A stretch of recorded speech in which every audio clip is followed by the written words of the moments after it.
So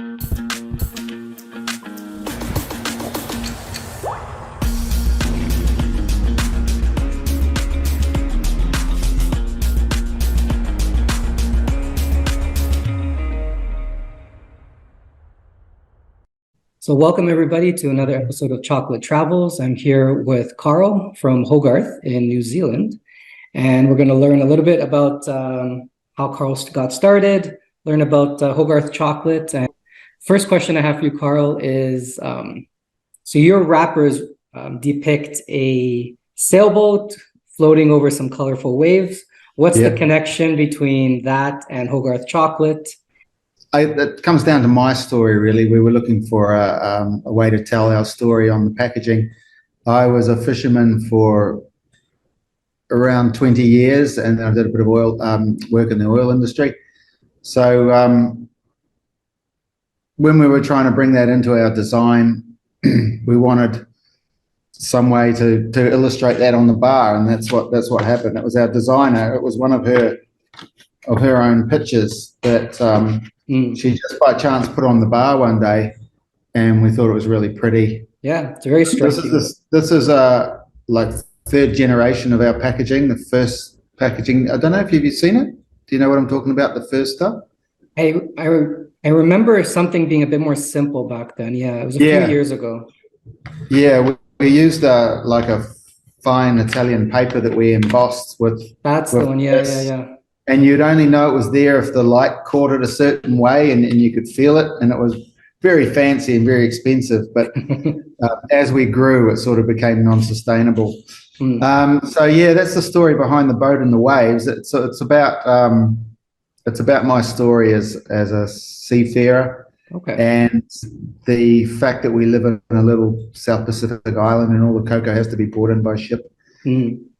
And the boat on it actually resembles a boat that I used to work on. Okay.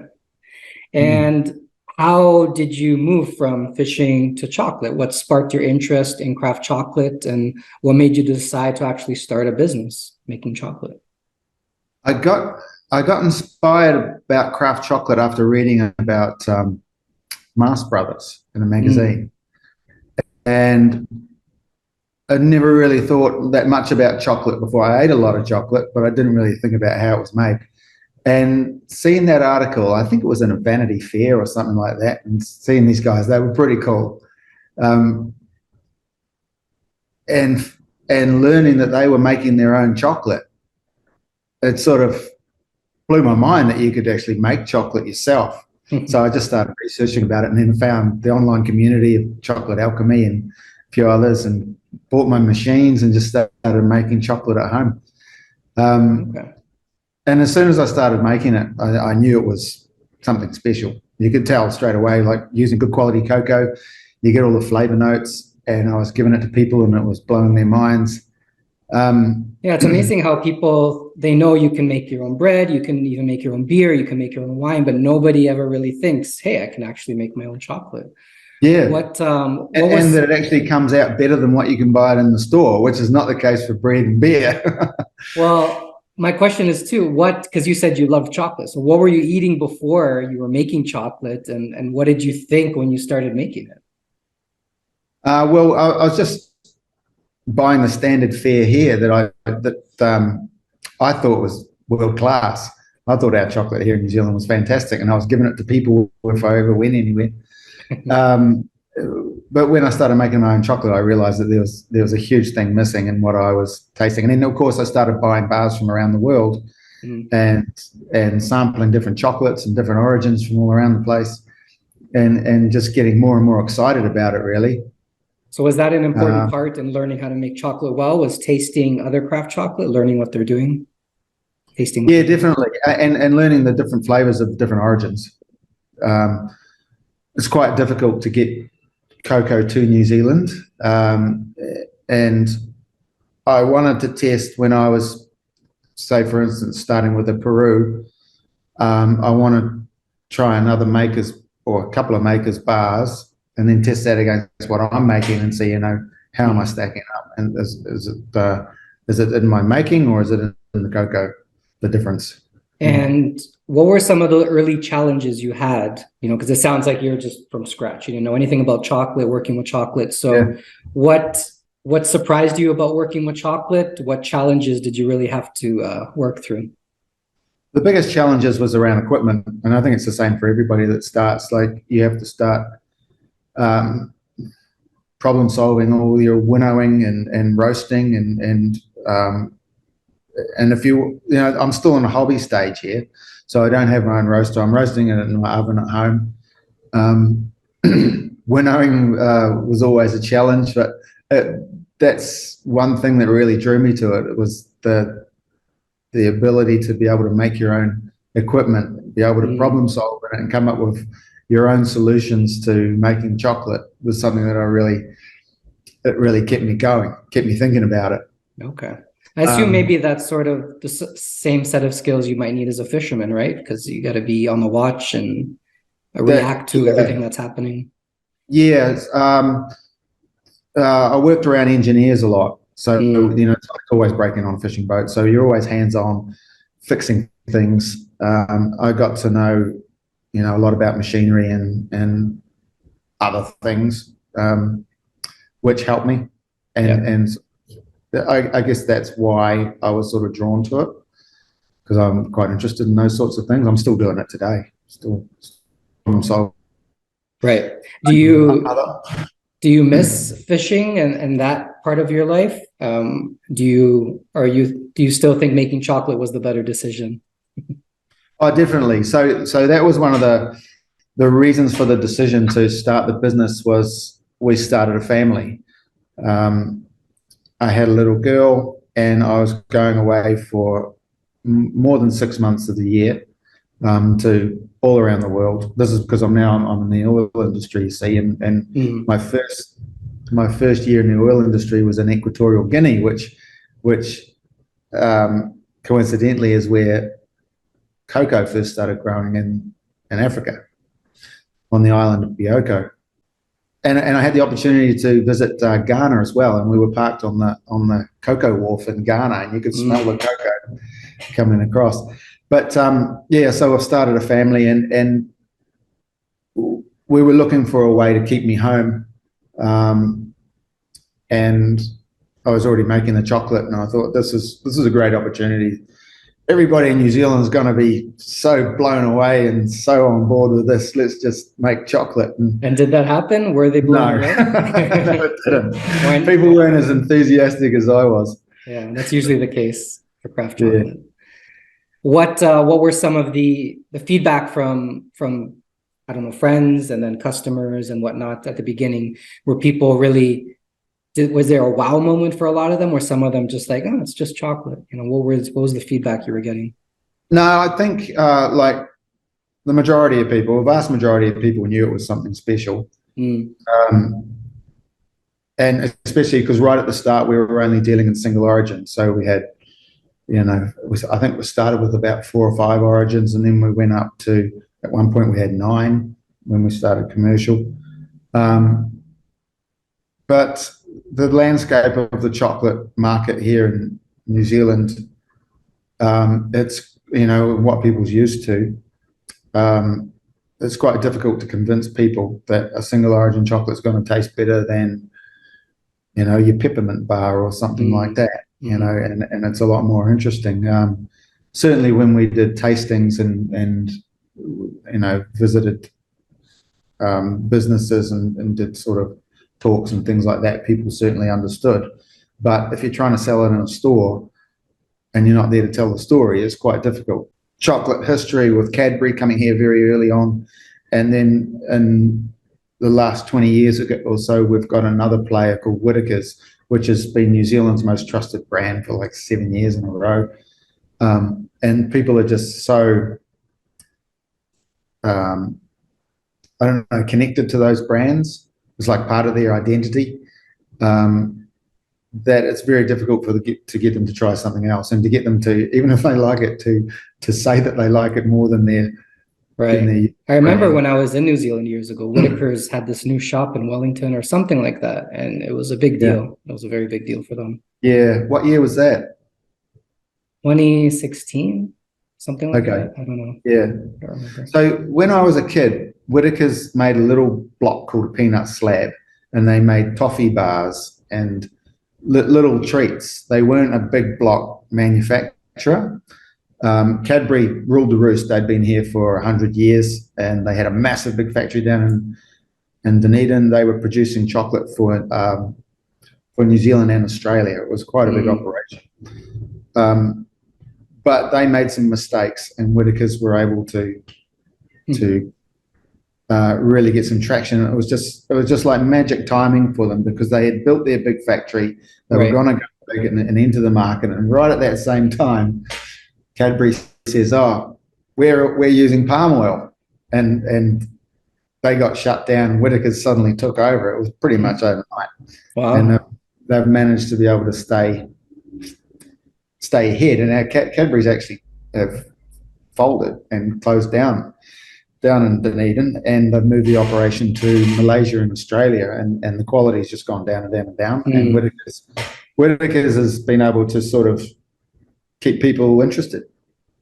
Yeah, I mean, it's not, you know, you're competing. Whittakers is still sort of commercial quality chocolate, right? It's sort of this mellow flavored chocolate that appeals to a lot of people, and people see chocolate more as a carrier for other flavors, like you said, the peppermint or whatever it is. And that's definitely how a lot of people in the world view chocolate, whether it's New Zealand, Australia, Canada, America.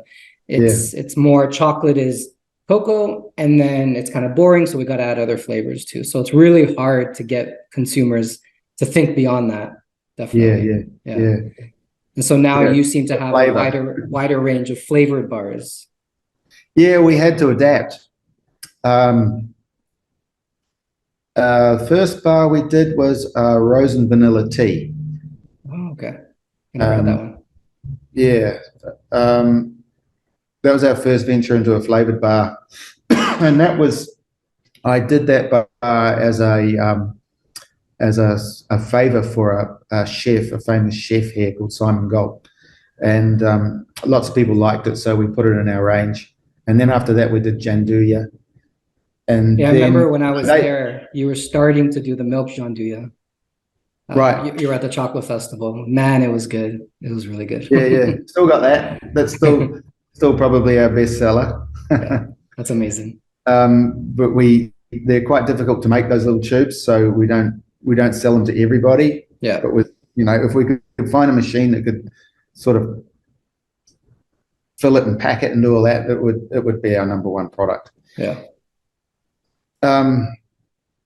So once we the flavors started to take off, the flavors are selling much better than anything else. So once we realized that we had to really change our strategy, we started looking for ways that we could make New Zealand flavors, flavors that appealed to Kiwis, flavors that were unique in the world.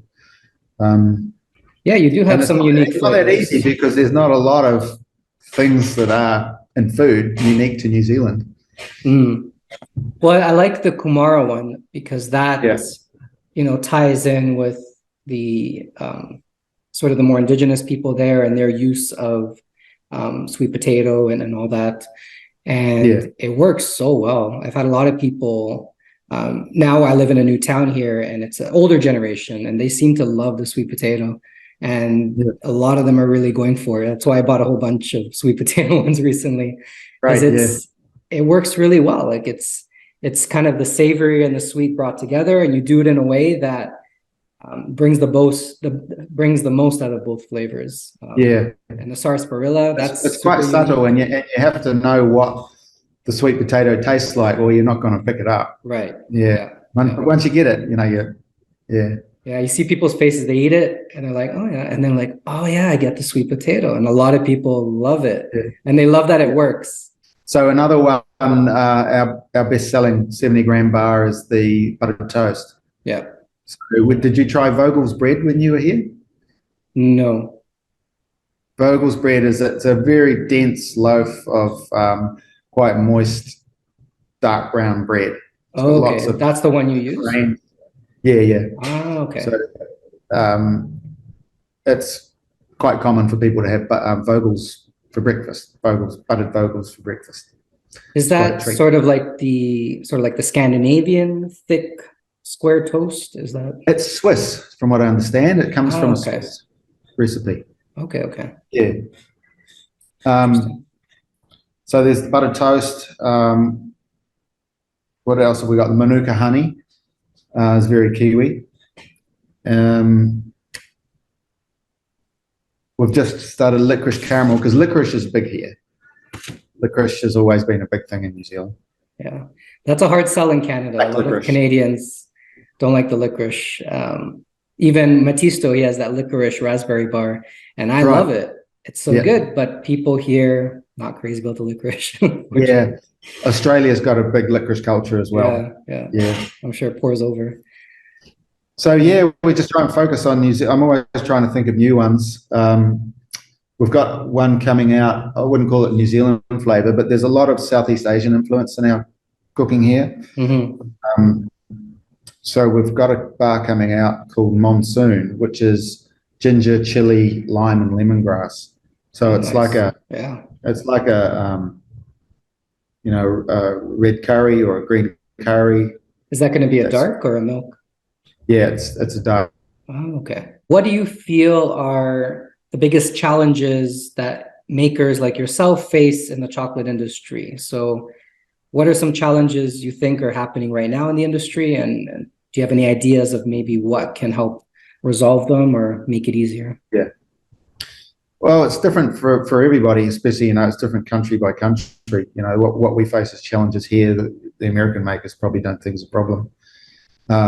So speaking just for us, recently, of course, is COVID. The global logistics problem has shortened up supply of everything. Like in New Zealand, the sugar supplier that we had just decided not to bring it in anymore. We were getting sugar from Brazil, and they just, no, we're not bringing it in. There's no money in it anymore. It's too hard. So we've had to scramble to try and find different sugar. New Zealand's having a bit of a financial meltdown at the moment. There's a lot of inflation that's put pressure on discretionary products like ours.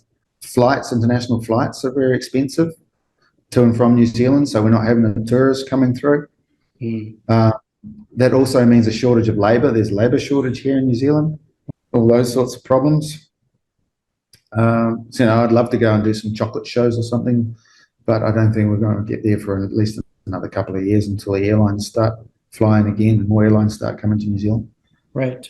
And what about challenges that you face with, your consumers, your customers? Is it sort of the same approach that you've had since the beginning as far as sort of educating them, trying to entice them? It's always the same problem, like the problem that we've been talking about, how the market's so used to cheap chocolate. It's becoming more prevalent here in New Zealand. You're seeing it more on supermarket shelves, but there's only really two players in our space. It's us and the Wellington Chocolate Factory. So unless one of us is on the shelf somewhere, people don't even know about us. We get so many people just that never heard of us. We're only small. So yeah, trying to get the word out there is always a problem. Right. There are a lot of people these days as well who, like you, they're being confronted with craft chocolate and this light bulb goes off and they're like, I want to start doing that.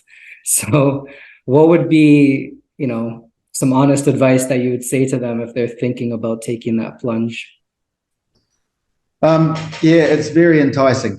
I know it's very, it looks like a great thing to do. I'm going to make chocolate for a living. It's going to be amazing. I'm going to eat chocolate all day and live off chocolate. I think location is probably the biggest thing you need to look at. I'd be able to sit here for an hour and tell you all the mistakes that we've made and the things that we shouldn't have done. I think location is huge because you need a large population to be able to sell into. Because there's only, the people that are going to spend the money on a premium chocolate bar, there's only There's only that much out of a massive big population that is going to do it. So the bigger that population is, the bigger the access you have to those people, the more successful you're going to be. It's not about making chocolate. Making chocolate's the easy part. In the beginning, I thought that was the hard part. You had to make it. But what I've learned is selling it's the hard part. Yeah. So having access to lots of people that are willing to spend the money on a craft chocolate bar is probably the biggest decision that you'd make. If you're in a high tourist, flow area, that's going to help a lot. If you can start with your own retail, that's going to help a huge amount. Storefront, having that visibility really does help. Yeah. So we've only just opened a store. Actually, I'm sitting in it now. Oh, okay, nice. Are you still in Nelson? Yeah, we're still in Nelson. We just in the last couple of months we've opened a good store. Actually, I'll take you for a walk, eh? Sure. We've been open for about a month now. Okay. Light on. Oh yeah. All our things. That life ring's off an old ship of mine. Oh, okay. I like the connections. Yeah. All about. Ah, very cool. There's all your awards. That's been coming for a while. We should have done that right at the start, but we didn't think the location was right, and it probably isn't. We're in an industrial area, but it's better to have it than not have it. Yeah, it is. Yeah. So if you're starting a chocolate business, I think you really need to. It's interesting because chocolate is so expensive. The equipment, the cacao, it's so expensive. So if you go to a big city, I'm surprised that places like Toronto in Canada or New York aren't buzzing with chocolate makers, considering the population there. But then, for instance, Vancouver seems to have more, or Utah in the States seems to have more. So it's like if you open up a shop in the big cities, it's really expensive to have a warehouse, to have a factory, to have a retail shop. Yeah. But you have the people. And then if you, like right now, I'm in a small town, 20,000 people. Like you said, the amount of people that fit that niche that want to buy that craft chocolate bar you're very limited, right? Yeah. But in a country like Canada, you've got a large population that you can sell to, and it's pretty close. I imagine if you're over on the Toronto side, you've got other cities you can sell into. Right. Not too far away, with millions of people. New Zealand's a bit more isolated.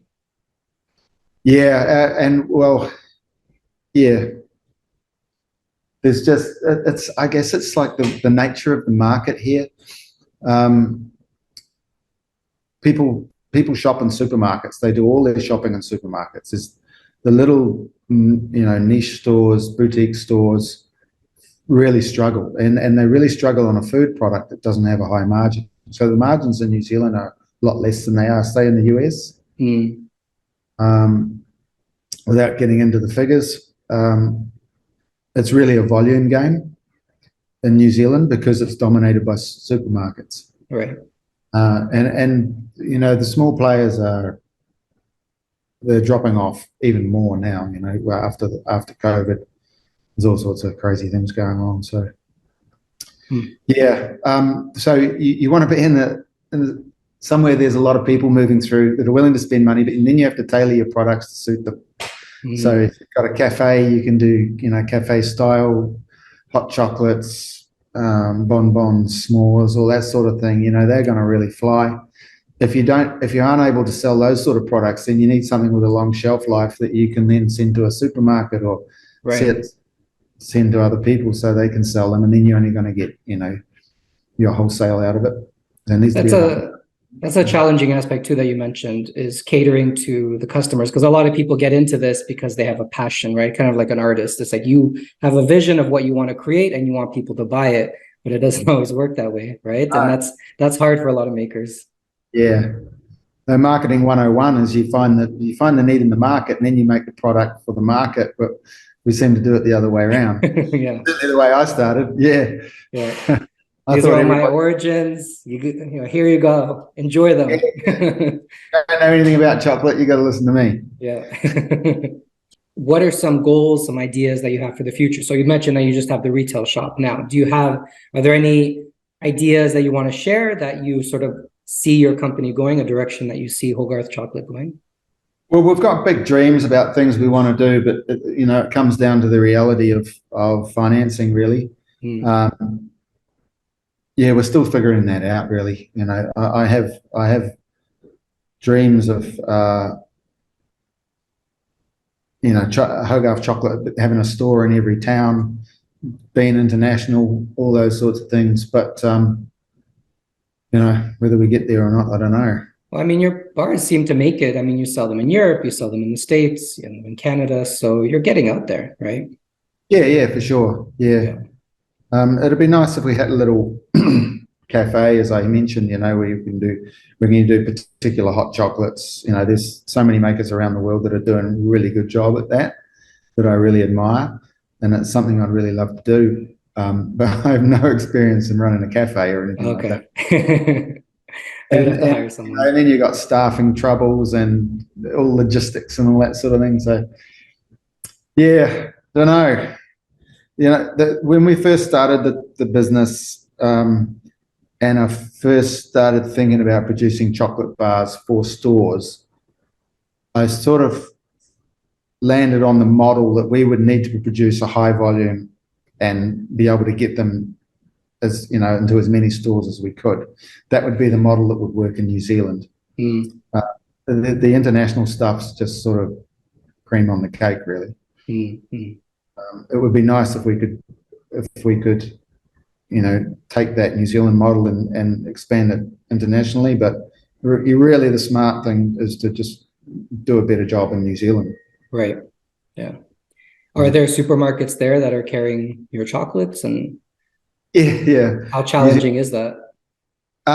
It's very challenging. Like New Zealand supermarkets, they're a different beast to supermarkets overseas. It's known as a high cost to service market. If you put your chocolate bar, if you send a box of chocolate to a supermarket, you can't assume that that's going to be taken from the warehouse and put on the shelf to be sold. You actually have to have people going around making sure that your products are even coming from the back of the store. Yeah. They're called merchandisers. So any big food company in New Zealand has a sales force of merchandisers that go out and make sure that all the products are displayed correctly in the stores, and the pricing's up and the promo pricing's up and blah, blah, blah, and it cuts into your margins and it makes it really difficult. And once again, that's why in New Zealand, the successful companies are making cheap products and in huge volumes, because that's what works. Exactly. The other problem we have here is there's a duopoly of supermarkets. There's Woolworths and something called New World. We're in New World, and they're completely different in the way they operate as well. So yeah, very challenging trying to make money in a supermarket environment. Getting away from the fun thing about making craft chocolate, we're making a premium product which I think is one of the best in the world, and we're having to put it up there on the supermarket shelf where it's going to be, or maybe not. Yeah, it's a bit disheartening, to be beside some random health food chocolate or a Cadbury bar and people thinking this is the same, more or less. Yeah, and the people that are looking after the chocolate, like the buyers in the stores, they don't care that it's premium. They don't care that it's good. All they care about is if it makes their margin. Right. Yeah, so I don't want to be doom and gloom. I'm sorry to get onto that subject, but that's just the reality. No, it's important to talk about that. I think that people, consumers and people in the industry don't really understand all this happening behind the scenes. It sounds a lot easier on paper, it looks a lot more fun on Instagram, and people forget what's really happening. So I'm glad you mentioned that. But the bottom line, the reason why I meant to find chocolate is because of the quality. I didn't really like chocolate before I got into fine chocolate, and I wouldn't really be eating any chocolate if it wasn't for fine chocolate. Now I eat chocolate every day because it's just so incredible. So what I go after is that flavor, that quality, that craftsmanship. And it is sad to see makers, fall off or struggle like that. But, there are people definitely out there who love it, who appreciate it, people like me and others. And you do an incredible job, like your Gianduja bar, it's 3 ingredients: sugar, cocoa bean, hazelnuts, and that's it. And it's just, the flavor is impeccable, well balanced. You don't have all the crap like Nutella and all those other things. And that requires a lot of skill. That requires a lot of dedication to pick out those good ingredients. You can cut it with poor quality hazelnuts, right? But you don't. So, there's definitely a lot of us who appreciate the work that you and other makers do. What is the best way for people to contact you? Where are you willing to ship your chocolate? How can people connect with Hogarth Chocolate? Just if you're interested, just send a on the website through the contact us form. We ship chocolate, as you know, just in case anybody's watching. We ship it in a polystyrene box with DHL. It'll arrive within probably 6 days. It's pretty easy. We can send anywhere in the world. We haven't had any arrive damage at all, which is amazing. Yeah. No, they always arrive really well. Yeah. Even in the hot summers here. I mean, you have your retail space now, which was probably long overdue. So I'm sure a lot of people will look forward to visiting you in person. Yeah. We're just getting the word out there. We're starting to advertise on radio. Awesome. And people usually visit Nelson via Wellington. Like, how does it? People usually take the ferry and get there, or can people fly to Nelson? Oh, you can fly here. Yeah. Okay.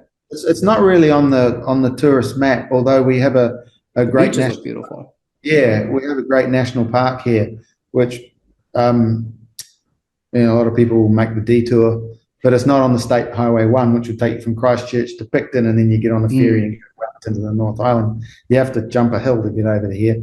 But it's worth it though. Very nice. Excellent. Well, thank you very much, Karl. It was really nice to talk to you. Yeah, you too. Hope to talk to you again soon. All the best with your business. Thank you so much. Thanks very much. Right. Okay. All the best. Take care. Take care. See ya. Download the free Bean to Bar app to connect with incredible chocolate makers from around the world. Also be sure to visit beantobarworld.com, your portal for all things fine chocolate, virtual tastings, free learning resources, research, and much more.